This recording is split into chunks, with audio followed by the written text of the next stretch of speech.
अब मैं अपने सबसे पहले पॉइंट पे आता हूं।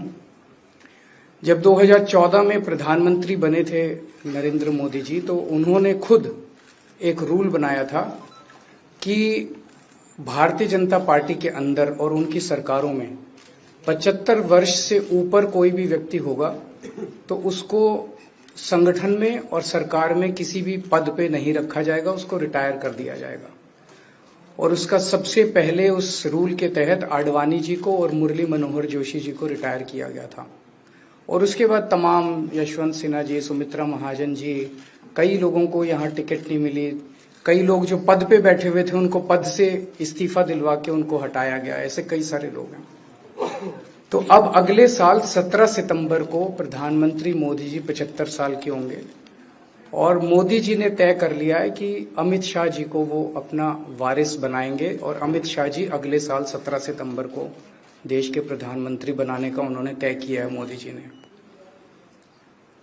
इसके ऊपर मोदी जी पिछले 1-2 साल से लगे भी हुए हैं, क्योंकि भारतीय जनता पार्टी के अंदर अमित शाह जी के सामने जो जो बाधाएं पैदा कर सकता था नेता, एक एक करके उन सब नेताओं को साइड कर दिया गया, उनका पत्ता साफ कर दिया गया।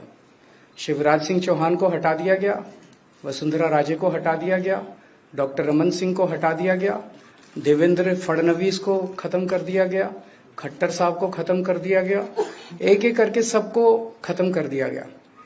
एक ही शख्स बचे हैं जो अमित शाह जी के रास्ते का कांटा बन सकते हैं। हेलो, आवाज आ रही है? आ रही है। एक ही ठीक है, आ रही है। एक ही शख्स हैं जो कि उनके रास्ते का कांटा बन सकते हैं, वो हैं योगी आदित्यनाथ जी।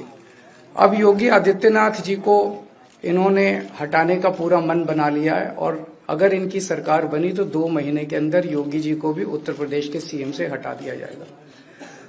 मैंने दिल्ली में 3-4 दिन पहले ये प्रेस कॉन्फ्रेंस की थी और ये दोनों मुद्दे उठाए थे। जैसे मैंने मुद्दे उठाए थे तो अमित शाह जी ने और उनके कई नेताओं ने अपनी भावना प्रकट की कि नहीं, मोदी जी को 75 साल में इस्तीफा नहीं देना चाहिए, मोदी जी को 75 साल पूरा कार्यकाल पूरा करेंगे। उन सब की भावनाओं की मैं कद्र करता हूं, क्योंकि अपने नेता के लिए जब भी ऐसी बात होती है तो सब लोग सामने आके बात करते हैं। लेकिन बड़ी बात यह है कि मोदी जी ने ऐसा नहीं कहा कि मैं 75 साल पे इस्तीफा नहीं दूंगा, मैं रिटायर नहीं होऊंगा। उनका अपना बनाया हुआ रूल है और मुझे पूरी उम्मीद है कि मोदी जी का अपना बनाया हुआ रूल है और मोदी जी अपने रूल को फॉलो करेंगे।